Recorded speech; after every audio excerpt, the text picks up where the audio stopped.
Hello दोस्तों, Lallan top पर दुनियादारी देखते हैं। इसमें थोड़ा बहुत अच्छी तरह से जानकारी मिलती है हम दुनिया की। तो चलो शुरू करते हैं। पर की रात गाजा पट्टी का एक अस्पताल इजराइल हमास जंग की भेंट चढ़ गया। 500 से अधिक लोगों की मौत की खबर है। मरने वालों में अधिकतर विस्थापित लोग थे। फिलिस्तीनी गुटों का आरोप इजराइल इसके लिए जिम्मेदार है, उसने जानबूझकर अस्पताल को निशाना बनाया। वहीं इजराइल बोला, हमने नहीं मारा। फिलिस्तीन इस्लामिक जिहाद यानी कि PIJ का रॉकेट मिसफायर हुआ। सच क्या है और कब सामने आएगा नहीं पता। अगर सच बाहर आ गया तो क्या दोषी अपना अपराध स्वीकार करेगा ये भी नहीं मालूम, लेकिन इतना ज़रूर पता है कि निर्दोष लोगों की हत्या इंसानियत, सभ्यता और अंतर्राष्ट्रीय कानून के मुंह पर तमाचा है। इसके दोषी वे सब हैं जो हिंसा कर रहे हैं या हिंसा करने के लिए उकसा रहे हैं। गाजा के अस्पताल पर हमला उस वक्त हुआ जब अमेरिका के राष्ट्रपति जो बाइडेन इजराइल के लिए उड़ान भरने वाले थे। बाइडेन युद्ध की तैयारियों का जायजा लेने और युद्ध को बढ़ने से रोकने के लिए इजराइल आ रहे थे। तो आज के शो में देखिए, गाजा के बैप्टिस्ट हॉस्पिटल को किसने उड़ाया, बाइडेन का जॉर्डन दौरा रद्द, अब क्या हंगामा होगा और इजराइल हमास जंग में अब तक क्या क्या हो चुका है। नमस्कार, मेरा नाम दिव्यांशी सुमराव है। आप देखना शुरू कर चुके हैं लल्लन टॉप का अंतर्राष्ट्रीय प्रसंगों से जुड़ा रोजाना का कार्यक्रम दुनियादारी, जहां आज कहानी गाजा हॉस्पिटल अटैक की।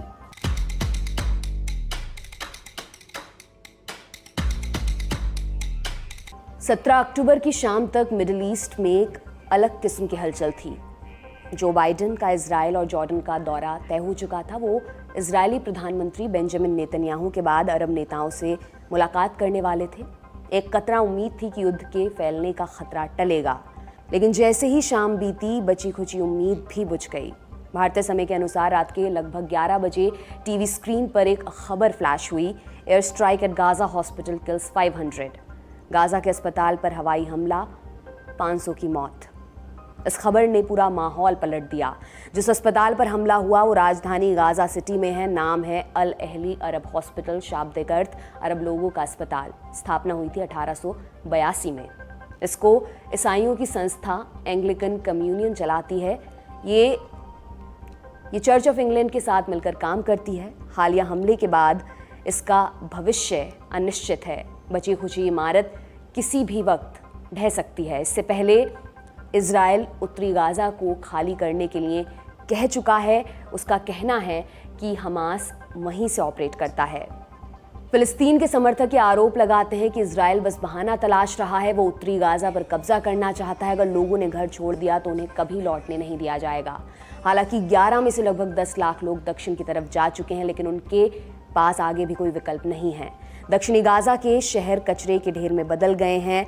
भोजन, पानी, बिजली और छत की भारी किल्लत है। उन्हें इकलौती उम्मीद इजिप्ट की तरफ खुलने वाली रफा बॉर्डर से है, लेकिन इजराइल और हमास संघर्ष विराम के लिए राजी नहीं हुए हैं, जिसके चलते क्रॉसिंग पर ताला लटका हुआ है। बाकी अपडेट्स हम आपको आगे बताएंगे। फिलहाल हॉस्पिटल अटैक की तरफ वापस लौटते हैं। घटना को लेकर 2 तरह की थ्योरीज पेश की गई हैं। सबसे पहले फिलिस्तीनी गुटों का बयान सामने आया। उन्होंने सीधे सीधे इजराइल को इस हमले के लिए जिम्मेदार ठहराया। कहा, इजराइल विस्थापित लोगों का नरसंहार कर रहा है। उसने जानबूझकर अस्पताल को निशाना बनाया। फिर इजराइल ने आरोपों को नकार दिया, खारिज कर दिया। कहा, PIJ का रॉकेट मिसफायर हुआ, इसके चलते अस्पताल में यह धमाका हुआ। PIJ की कहानी भी आपको बताते हैं।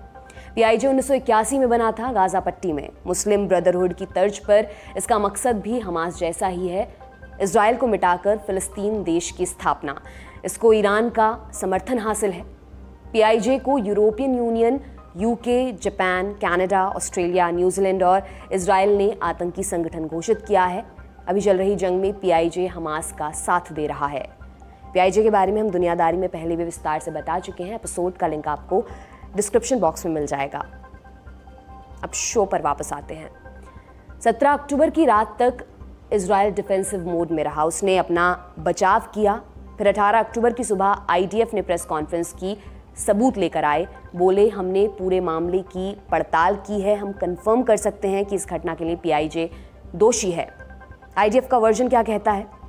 6:15 पर हमास ने इजराइल पर रॉकेट हमला किया। 35 मिनट बाद इस्लामिक जिहाद ने एक साथ 10 रॉकेट्स दागे। वे अस्पताल के बगल में बने कब्रिस्तान से हमला कर रहे थे।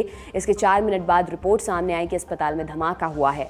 आईडीएफ के खुफिया सूत्रों के मुताबिक हमास को इसका पूरा पता था, नुकसान उन्हें भी हुआ था, लेकिन अपनी गलती छिपाने के लिए उन्होंने फौरन प्रोपेगेंडा कैंपेन शुरू कर दिया।